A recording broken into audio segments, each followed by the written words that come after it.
Hello दोस्तों, संकल्प की ऑनलाइन क्लास में आप लोगों का स्वागत है। और जैसे कि आप लोग जानते हैं कि जो उत्तराखंड राज्य में प्रवक्ता की वैकेंसी चली, उसका हम सेकंड पार्ट लेकर आए हैं। और सेकंड पार्ट में भी आज हमारा जो अध्याय रहेगा वो रहेगा आप लोगों का काव्य सिद्धांत या काव्य अलंकार का। देखो, काव्य सिद्धांत कह लो या काव्य अलंकार कह लो, ये काव्य संप्रदाय कह लो, दोनों एक ही बात है। ठीक है ना?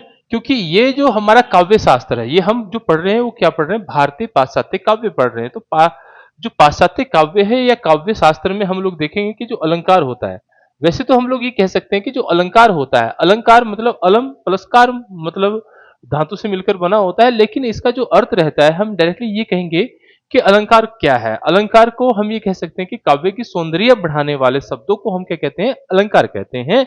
लेकिन जो इसके जनक माने जाते हैं वो किसे मानते हैं? भामा को मानते हैं, क्योंकि भामा ने एक पुस्तक लिखी थी जिसका नाम है काव्य अलंकार। सबसे पहले, वैसे तो अगर हम ग्रंथों को देखते हैं, जो हिंदी साहित्य में लिखे हुए ग्रंथ है, सबसे पहले आता है नाट्य शास्त्र। क्योंकि यहां पर आप लोग को देखने को मिलेगा कि सबसे पहले कौन था? नाट्य शास्त्र है, और उसके बाद आप लोगों का कौन है? काव्य अलंकार है, मतलब काव्य अलंकार है। कहने का मतलब ये हुआ कि देखो, यहां पर ये दिया गया है कि जो उपलब्ध काव्य हैं उनमें सबसे प्राचीन में नाट्य शास्त्र के बाद किसका आता है? काव्य अलंकार का जिक्र आता है। और ये जो काव्य अलंकार है, ये पुस्तक किसकी है? ये किसकी है? भामा की। तो भामा को इसीलिए अलंकार संप्रदाय के जनक भी कहा जाता है। ये बात आप लोगों को याद रखनी है। उसके बाद हम लोग बात करेंगे कि जैसे भामा है, तो भामा ने अभी इस काव्य की यानी कि अलंकार की परिभाषा दी है या काव्य की परिभाषा दी है, तो थोड़ा सा इसे देखेंगे। ये इन्होंने काव्य की परिभाषा दी है। तो हालांकि ये हमने काव्य के जो लक्षण है उसमें ये परिभाषा पहले पढ़ाई थी, लेकिन आप लोग को ये ध्यान रखना है कि देखो, भामा है तो भामा क्या कहते हैं? शब्दार्थो सहितो काव्यम, यानी कि शब्द अर्थ का जो सहभाव होता है वही काव्य है। ऐसा किसने कहा है? भामा ने कहा है। और भामा को हमने कहा है कि काव्य अलंकार के जनक कहा जाता है, और इन्होंने सबसे पहले अलंकार संप्रदाय दिया है। ठीक है। तो दूसरी कंडीशन ये रहती है कि इनकी परिभाषा भी कई बार पूछ लेता है कि काव्य क्या है। तो काव्य क्या है भामा के शब्दों में? तो भामा के शब्दों में हम ये कह सकते हैं कि काव्य क्या है हमारा? शब्दार्थो सहितो काव्यम। हालांकि देखो, आप लोगों ने इसे परिभाषा को याद रखना बहुत ही आसान है, क्योंकि आप लोगों ने जब भी अलंकार पढ़े होंगे तो अलंकारों को आपने तीन भागों में पढ़ा होगा। एक आप लोगों का रहता है शब्द अलंकार रहता है, ठीक है, और एक आप लोगों का अर्था रहता है, यानी कि हम डायरेक्टली कह सकते हैं कि अर्था है। और दूसरा क्या है? आप लोगों का आधुनिक या पाश्चात्य कह सकते हैं, या इसे आप लोग उभय अलंकार भी कह सकते हैं। तो इसके दो तीन नाम आप लोगों को रहते हैं। लेकिन सबसे पहले शब्दा और अर्था के भी पढ़ते हैं, क्योंकि आप लोगों ने जो मोस्टली पढ़ा होगा वो शब्दा और अर्था पढ़ा होगा। और शब्दा और अर्था, हालांकि देखो, यहां परिभाषा में शब्द और अर्थ पर ही बात की गई है, यानी कि परिभाषा में शब्द और अर्थ पर ही बात की गई है। और जैसे कि हम लोग ये कहते हैं कि अलंकार जो होता है, नॉर्मली अगर हम पढ़ते हैं तो वो तीन भागों में पढ़ते हैं कि शब्द है, अर्था है और आधुनिक है।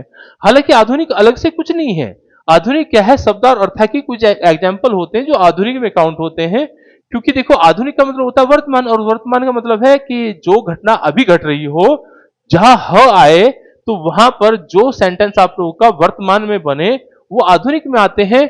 नहीं तो वास्तविक में क्या रहता है कि शब्द और अर्था अलंकार, दो ही अलंकार रहते हैं, एक शब्द और एक अर्था रहता है। हालांकि अलग अलग जो विद्वान हैं उन्होंने अलग अलग प्रकार के अलंकार बताए हैं। हालांकि जो जिनके बारे में हम पढ़ रहे हैं भामा के, तो भामा ने अभी अलंकारों की संख्या कितनी बताई है?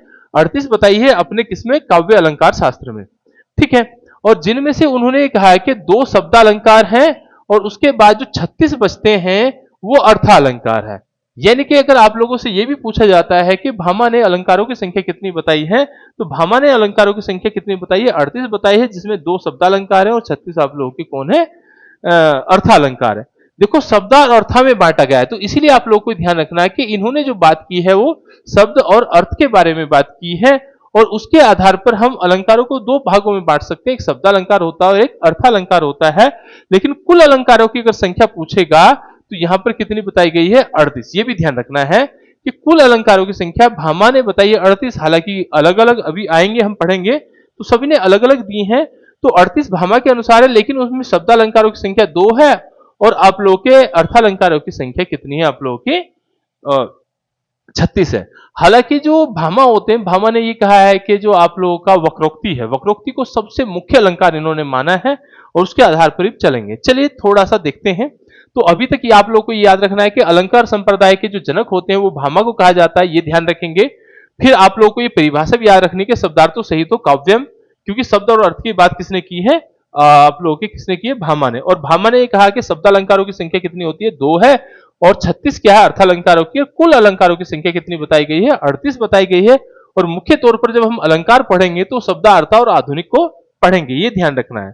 हालांकि देखो आचार्य भामा के अनुसार हमने ये बताया है कि जो सबसे प्रसिद्ध ग्रंथ है, सबसे पहला जो ग्रंथ माना जाता है, जो प्रयुक्त हुआ है हमें, जो उपलब्ध है अभी तक, वो हमारा नाट्यशास्त्र। नाट्यशास्त्र के बाद प्राचीन ग्रंथों में कौन आता है, आप लोगों का काव्य अलंकार आता है। और काव्य अलंकार किसका है, भामा का है। चलिए थोड़ा सा और इनके बारे में जान लेते हैं। जैसे कि हम लोग बात कर रहे थे कि वक्रोक्ति को इन्होंने सबसे मुख्य माना है। देखो यहां पर दिया गया है कि वक्रोक्ति का जो महत्व है, भामा ने सभी अलंकारों का जो मूल माना है वो वक्रोक्ति को माना है। हालांकि वक्रोक्ति भी फिर से 2 प्रकार की होती है, श्लेषनुमा वक्रोक्ति होती है, काकुनुमा वक्रोक्ति होती है। लेकिन वक्रोक्ति होती क्या है, तो वक्रोक्ति का मतलब होता है ये विचित्र कथन होता है, यानी कि डायरेक्टली हम ये कह सकते हैं ऐसा कथन होता है जिसे आपको समझने में थोड़ी सी प्रॉब्लम हो सकती है। ठीक है, तो अभी इसके बारे में भी हम बात करेंगे नेक्स्ट में। तो अभी बस केवल आप लोग को याद रखना है कि वक्रोक्ति का महत्व, यानी वक्रोक्ति को मूल किसने माना है, सभी अलंकारों का मूल किसने माना है, तो आप लोग ध्यान देंगे किसने माना है, भामा ने। और भामा ही हमारे कौन है, अलंकार संप्रदाय के जनक कहे जाते हैं। ठीक है, उसके बाद हम बात करते हैं कि वक्रोक्ति के बिना देखो यहां अलंकार नहीं हो सकता, ऐसा कौन मानते हैं, भामा मानते हैं। तो ये सारी चीजें देखो आप लोगों को यहां पर कथन बना के दे सकते हैं। ठीक है ना, क्वेश्चन ऐसे भी रह सकते हैं। हालांकि जैसे हम बात कर रहे थे कि काव्य अलंकार, और काव्य अलंकार किसका है, भामा का है। तो काव्य अलंकार जो दिया गया है भामा का, उसमें आप लोगों की जो परिच्छेद दिए हैं, क्योंकि थोड़ा सा हम काव्य अलंकार के बारे में देख लेते हैं। तो काव्य अलंकार में जो परिच्छेद दिए गए हैं उनकी संख्या कितनी है, 6 होती है। तो ये आपको ध्यान रखना है। यहां से डायरेक्टली क्वेश्चन भी बन सकता है कि काव्य अलंकार में जो परिच्छेद हैं उनकी संख्या कितनी है, आप लोग की 6 है। हालांकि देखो प्रथम परिच्छेद अलग है, दूसरा परिच्छेद अलग है, हमने सभी परिच्छेदों को अलग अलग लिया है। तो देखो यहां सबसे पहले हम देखते हैं कि किस परिच्छेद में क्या मिलता है, क्योंकि आप लोग प्रवक्ता का पेपर दे रहे हैं तो हो सकता है उसमें थोड़ा सा डीपली आप लोगों से पूछा जाए। तो इसमें आप लोगों का प्रथम जो परिच्छेद है उसमें काव्य के लक्षण दिए गए हैं, प्रयोजन दिए गए हैं। देखो लक्षण में आप लोगों के गुण दोष होते हैं, प्रयोजन में आप लोगों का उद्देश्य होता है, और इन्होंने इसी में क्या कहा गया है कि धर्म है, अर्थ है, काम, मोक्ष और सिद्धि। और काव्य हेतु इसमें दिए गए हैं, प्रथम परिच्छेद में दिए गए हैं, क्योंकि आप लोगों से ये पूछ सकता है कि किस परिच्छेद में क्या दिया गया है। यह सम्मिलित करने को देगा तो प्रथम परिच्छेद और उसके सामने उसकी परिभाषा लिख देगा कि ये इसमें सम्मिलित है या नहीं है। तो इसीलिए हम आप लोग को परिच्छेद पढ़ा रहे हैं। हालांकि ज्यादा भारी नहीं है, आप लोग को ये ध्यान रखना है। याद रखने का सबसे आसान तरीका ये है कि सबसे पहले हम किसी के गुणधर्म बताते हैं, और गुणधर्म बताएंगे तो यहां गुणधर्म की बात हो रही है, क्योंकि धर्म, अर्थ, काम, मोक्ष और सिद्धि, और काव्य हेतु की बात हो रही है। तो हेतु मतलब यहां देखो काव्य के लक्षण, काव्य के प्रयोजन हम सबसे पहले पढ़ते हैं। तो इसीलिए पहले में आप लोग याद रखेंगे, पहले सबसे पहले क्या आएगा कि गुण दोष आप लोग को याद रखने हैं, तो प्रयोजन और उद्देश्य आप लोग को याद रखने हैं, लक्षण और प्रयोजन आप लोग को याद रखने हैं। बात करते हैं दूसरे और तीसरे भाग की, यानी कि इसमें जो दूसरा और तीसरा परिच्छेद है उसमें क्या आता है। देखो जैसे कि हम बात कर रहे थे कि शब्दालंकार और अर्थालंकार, तो जो आप लोग के भामा हुए हैं, भामा ने 2 शब्दालंकार बताए हैं और 36 अर्थालंकारों का वर्णन इसमें किया है दूसरे और तीसरे में। ठीक है ना, दूसरे और तीसरे में आप ऐसे याद रख सकते हैं कि देखो शब्द अर्थ की बात हो रही थी, तो 2 है ना, वहां भी शब्द, और एक शब्द है और एक अर्थ है। तो यहां पे ध्यान रख सकते हैं कि दूसरे और तीसरे में 2 शब्दालंकार है और 36 आप लोग के अर्थालंकारों का जिक्र है, जबकि एक गलती से लिखा गया है 40। यहां पर टोटल की संख्या कितनी है, आप लोग की अलंकारों की संख्या 38 बताई गई है। तो पहला परिच्छेद और दूसरा और तीसरा परिच्छेद आप लोग के हो जाते हैं। इसके बाद हम चलते हैं तीसरे परिच्छेद पर। तो देखो तीसरे परिच्छेद में क्या दिया गया है कि तीसरे परिच्छेद में आप लोग को दिया गया है कि, सॉरी तीसरा तो हमने पढ़ लिया है, तो चौथे परिच्छेद में क्या दिया गया है कि इसमें 10 प्रकार के काव्य के दोषों का वर्णन किया गया है कि काव्य में जो दोष होते हैं वो क्या क्या है, इनका जो उल्लेख है वो किसमें मिलेगा, चौथे भाग में मिलेगा। ठीक है ना, अब ये देखो ये भी रहता है कि कितने प्रकार के दोष बताए गए काव्य अलंकार में, अलंकारों के दोष कितने बताए गए हैं, तो उनकी संख्या आप लोग को ध्यान रखनी है कि उनकी संख्या कितनी है, 10 है। और इन 10 दोषों का उल्लेख मिलता है चौथे परिच्छेद में आप लोगों का मिलता है। बात करते हैं पंचम या 5वें परिच्छेद की। तो देखो 5वें हैं तो 5 है ना, पंच, तो पंच पंचायत होती थी, तो पंचायत में न्याय होता था, आप ऐसे भी याद रख सकते हैं। तो पंचम है, तो आप लोग को न्याय दर्शन के आधार पर तर्क और प्रमाणिति यानी कि काव्य के दोषों के निवारण के लिए जो दोष आप लोगों ने चौथे में दोष बताए हैं और उसके निवारण के लिए फिर पांचवें में होगा, क्योंकि अगर किसी में दोष आते हैं तो पंचायत बैठेगी तो पांच होंगे, आप ऐसे याद रख सकते हैं। और उसके दोषों का क्या होगा, आप लोगों का निवारण होगा, यानी कि पांचवें में आप लोगों के दोषों का निवारण यहां पर दिया गया है। बात करते हैं छठे परिच्छेद की, और ये सबसे लास्ट का परिच्छेद है। तो छठे में दिया गया है शब्द की शुद्धि और भाषा की चर्चा यहां पर दी गई है, यानी कि शब्द की शुद्धि और भाषा की चर्चा किसमें दी गई, छठे परिच्छेद में। तो आप लोग याद रख सकते हैं कि देखो किस परिच्छेद में क्या दिया गया है, हालांकि ये इतने ज्यादा नहीं है, तो आप लोग को ध्यान रखना है परिच्छेदों की संख्या कितनी होती है, 6 होती है। प्रथम में आप लोग को प्रयोजन है, काव्य है और काव्य के हेतु हैं। दूसरे और तीसरे में आप लोग के 36 प्लस 2 आप लोग को 38 दिखाया गया है। जैसे कि मैंने कहा था कि 40 ये गलत है, आप लोगों का ये मिसप्रिंट हो रखा है। और चौथे भाग में 10 प्रकार के दोष है, और पांचवें में क्या होगा, दोषों का निवारण होगा। और छठे में क्या होगा, आप लोगों का शब्द की शुद्धि होगी और भाषा की चर्चा होगी। ठीक है ना। अब बात करते हैं कि जो काव्य के अर्थ होते हैं, ठीक है ना, यहां पर आप लोग ध्यान देंगे काव्य में जो अलंकार शब्द का जो प्रयोग हुआ है अर्थ के आधार पर, वो कितने भागों में हुआ। देखो जैसे हमने शब्द और अर्थ की दोनों की बात की है, तो अर्थ के आधार पर यहां पर पूछ रहा है कि अर्थ के आधार पर कैसे हुआ है। तो ये ध्यान रखना है कि देखो अर्थ के आधार पर दो प्रकार से हुआ है। पहला क्वेश्चन तो ये बनेगा कि काव्य में अलंकार शब्द का प्रयोग अर्थों कितने अर्थों में हुआ है, तो दो अर्थों में हुआ है, जिनमें से सबसे पहला है भूषण या शोभा के लिए, ठीक है ना, भूषण या शोभा के लिए हुआ है। दूसरा आप लोग का हुआ है सौंदर्य के उपकरण के रूप में, ठीक है ना। तो यहां आप लोग को ध्यान रखेंगे दो प्रकार से हुआ है, एक भूषण और शोभा के भाव के रूप में हुआ है और दूसरा सौंदर्य के उपकरण के रूप में हुआ है। देखो भूषण या शोभा कह सकते हैं। शोभा के अर्थ में अगर हम देखते हैं तो इसमें इस अवस्था में कवि की समस्त उक्तियों का सौंदर्य ही अलंकार कहलाता है। यानी कि डायरेक्टली हम ये कह सकते हैं कि जब भूषण की बात हो रही है, शोभा बढ़ाने की बात हो रही है, तो यहां भी कहा है कि कवि की जो उक्ति है, उक्ति मतलब जैसे हमने कहा अलंकार क्या है, काव्य की शोभा बढ़ाता है। तो अलंकार जब काव्य की शोभा बढ़ाएगा तो उसकी उक्तियों का जो सौंदर्य है वही अलंकार कहलाएगा, ये पहले में कहा है। और सौंदर्यता का, सौंदर्य के उपकरण के रूप में, जो उपकरण है, उपकरण क्या होते हैं सौंदर्यता के, तो उसके बारे में बात की गई। तो आपको ध्यान रखना है कि अलंकार शब्द का प्रयोग दो अर्थों में हुआ है, एक आप लोग के सौंदर्य के उपकरण के रूप में और एक आप लोग के भूषण या शोभा के रूप में हुआ है। बात करते हैं नेक्स्ट में, अलंकार की कुछ परिभाषा दी रहती है, क्योंकि देखो परिभाषा इसलिए भी इंपोर्टेंट है क्योंकि यहां पर आप लोगों को परिभाषा आती है। तो पहले हमने जैसे काव्य के लक्षण पढ़ रहे थे, तो काव्य के लक्षणों में हमने पढ़ी थी, वहां काव्य के लक्षणों की परिभाषा पढ़ी थी, काव्य के प्रयोजन की परिभाषा पढ़ी है। तो ये आप लोग की क्या अलंकार की परिभाषाएं हैं, ठीक है ना। तो देखो अलंकार की परिभाषा है, तो सबसे पहले हम ये कह सकते हैं कि काव्य की शोभा बढ़ाने वाले जो धर्म है उसे हम अलंकार कहते हैं। ये तो हमने पहले भी बताया सबसे स्टार्टिंग में कि काव्य की जो शोभा बढ़ाता है उसे ही अलंकार कहते हैं, लेकिन यहां कहा गया है कि बताने वाले धर्म को हम अलंकार कहते हैं, जबकि सबने अलग बताया। अब हम बात करते हैं भामा की। भामा जिन्हें हम पढ़ रहे थे, हमने भामा की अभी जो परिभाषा पढ़ी है वो क्या पढ़ी है आप लोगों की, वो पढ़ी है काव्य की। और अभी हम किसकी पढ़ेंगे, आप लोगों की रस की परिभाषा पढ़ेंगे। तो सबसे पहले है आप लोगों के जो भामा के अनुसार है, जो भामा के अनुसार है वो किसकी है, अलंकार की परिभाषा है। सबसे पहले क्या है, नकांतमपि निर्भूष विभाति वनिता मुख। वनिता का मतलब होता है स्त्री, तो ये भी आप लोगों को ध्यान रखना है। यानी कि जैसे बिना आभूषण के स्त्री के मुख में सौंदर्य नहीं आता है, उसी प्रकार अलंकार के बिना काव्य में चमत्कार उत्पन्न नहीं होता है।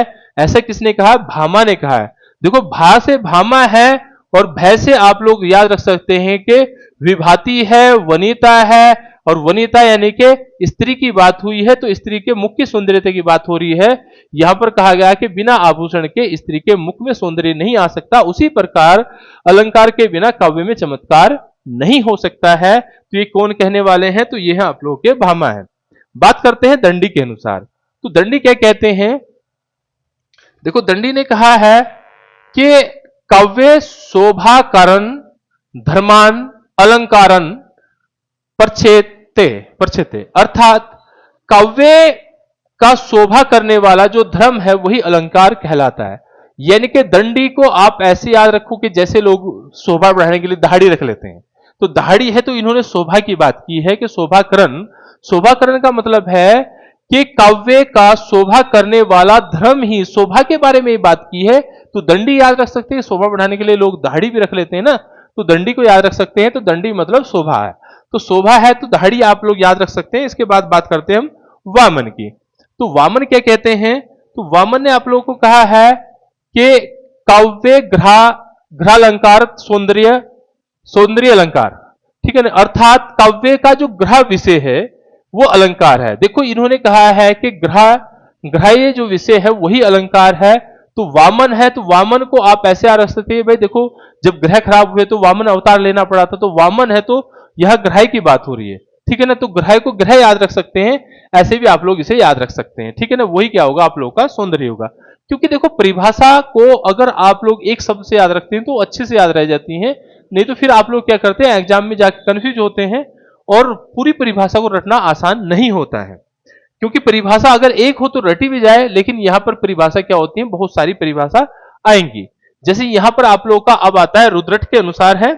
तो देखो रुद्रट के अनुसार क्या है कि कवि प्रतिभा से प्रादुर्भाव कथन विशेष ही अलंकार है। तो देखो रुद्रट की बात हुई है और इन्होंने कहा है कि कवि की जो प्रतिभा का प्रादुर्भाव है, तो यह प्रादुर्भाव याद रख सकते हैं रुद्रट से, ठीक है ना, कि उसकी कथन विशेष ही अलंकार है। प्रादुर्भाव कथन विशेष ही अलंकार है, किसने कहा है? रुद्रट ने। हिंदी के आचार्य हुए हैं केशवदास जी, और केशवदास ने अलंकार की परिभाषा स्त्री के सौंदर्य से दी है, यह भी ध्यान रखना है। क्योंकि अगर आप लोग ऐसे याद रखेंगे कि ऐसा कौन सा आप लोगों का राइटर है जिसने अलंकार की शोभा स्त्री के सौंदर्य से दी है, तो स्त्री के सौंदर्य मतलब देखो केस अगर नहीं होंगे, केशवदास को आप केस पढ़ सकते हैं, केशवदास को आप क्या पढ़ सकते हैं? केस पढ़ सकते हैं। केस मतलब बाल, अगर बाल नहीं होंगे तो महिला सुंदर नहीं लगेगी।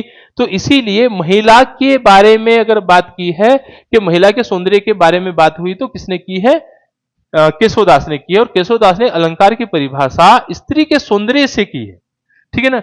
स्त्री के सौंदर्य से किसने की है? तो वो कौन है? आप लोगों के केशवदास जी हैं। हालांकि देखो इन्होंने ये भी कहा है कि जदापि सुजाति शुभ लक्षणी शुभ्रन, ठीक है ना। अभी देखते हैं तो ये क्या कहते हैं? जदापि सुजाति शुभ लक्षणी शुभ्रन सरस सुवृत भूषण बिनु नय विराजिए कविता वनिता मित। देखो यहां पर वनिता फिर से आया, ये वनिता नहीं है वनिता है, वनिता मतलब स्त्री है, ठीक है ना। तो अर्थात ये कहा गया है कि बिना आभूषण के काव्य और स्त्री दोनों की सौंदर्य प्राप्त नहीं हो सकता है, ठीक है ना। तो उन्होंने ये कहा है कि बिना आभूषण के चाहे तो स्त्री हो या काव्य हो, दोनों का ही क्या सौंदर्य नहीं आ सकता है। इसीलिए हम ये कैसे कह सकते हैं कि केशवदास ने अलंकार की जो तुलना की है वो किससे की है? स्त्री से की है। और उन्होंने अलंकार की शोभा भी बढ़ाई किससे है? स्त्री से है। तो उसके बाद आते कवि देव। देव के अनुसार अलंकार परिहरि अधिक अद्भुत रूप लखाती, ये इन्होंने कहा है, देव ने कहा है, ठीक है ना। देव देवता होते हैं तो देवताओं को हीरे, हीरे को आप हरि याद रख सकते हैं, कोई दिक्कत नहीं है, ठीक है ना, ऐसे भी याद रख सकते हैं। बात करते हैं जो अलंकार के महत्व होते हैं उनकी थोड़ी सी। देखो पीडीएफ बनाने का मतलब यह है कि थोड़ा सा जल्दी पढ़ने में आ जाता है। तो अलंकार का महत्व क्या है? तो अलंकार का प्रयोग से कवि अपने भाव को बड़ी सरलता से प्रकट करता है। यह ध्यान रखना कि महत्व क्या है, कि अगर अपने भाव हैं उन्हें अच्छे तरीके से सरलता से प्रकट कर सकता है, और अच्छे तरीके मतलब सौंदर्य बढ़ा देता है। सौंदर्य बढ़ाने के लिए जो कविता अधिक, जिससे कविता अधिक प्रभावशाली लगती है, यानी कि अगर अलंकार नहीं होगा तो कविता अच्छी नहीं लगेगी, लेकिन अगर अलंकार होगा तो कविता अच्छी लगेगी, और अलंकार से ही कविता का सौंदर्य बढ़ जाता है, ठीक है ना। ये आपको महत्व में याद रखने हैं, क्योंकि ये इनकी विशेषता में वहां आप लोगों को दे सकता है। इसके बाद हम देखते हैं, जैसे कि हम बात कर रहे थे कि सभी ने अपने अलंकारों की संख्या अलग अलग बताई है, तो यहां पर अलंकार के प्रकार कितने हैं? देखो एक तो हम पढ़ रहे थे कि जैसे भामा के अनुसार हमने पढ़ा कि भाई शब्दार्थ अलंकार है और शब्दा 2 है और अर्थ कितने हैं? 36 है। टोटल अलंकारों की संख्या कितनी है? 38 है। तो यहां पर भरत मुनि ने 4 प्रकार के अलंकार बताए। देखो यहां सभी के अलग अलग प्रकार के अलंकार आपको देखने को मिलेंगे। तो सबसे पहले आप लोग ध्यान देंगे, ये सबसे इंपोर्टेंट भी रहने वाला है, क्योंकि भरत मुनि ने नाट्य शास्त्र लिखा है, ठीक है। तो भरत मुनि के अनुसार रसों की सॉरी अलंकारों की संख्या कितनी है, ये अगर आप लोगों से पूछा जाता है तो अलंकारों की संख्या कितनी है, 4 है। लेकिन उन 4 अलंकारों में कौन कौन है, उपमा है, रूपक है, दीपक है और यमक है, ठीक है ना। तो भरत मुनि को आप लोग याद रख सकते हैं उपमा, यानी कि देखो भारत की तुलना नहीं कर सकते, तुलना है तो उपमा है, आप ऐसे याद रख सकते हैं। रूपक है और दीपक है और यमक है। हालांकि इनमें केवल यमक शब्द अलंकार है, जबकि उपमा, रूपक और दीपक क्या है, अर्थालंकार है। लेकिन भरत मुनि ने कुल रसों की सूर्य कुल अलंकारों की संख्या जो बताई है वो कितनी बताई है, 4। ये आप लोग को ध्यान रखना है। और जैसे कि हमने भामा को अभी पढ़ लिया है कि भामा ने कितनी बताई थी, 38 बताई है, ये हमने अभी पढ़ लिया है। और 38 में से 2 आप लोगों के शब्द हैं और बाकी आप लोगों के अर्थ हैं, ठीक है ना। यहां पर यही कहा गया कि 2 शब्द हैं और 36 आप लोगों के कौन है, अर्थ हैं। अब बात करते हैं दंडी की। दंडी को हमने दाढ़ी से आ रखा शोभा बढ़ाने के लिए, ठीक है।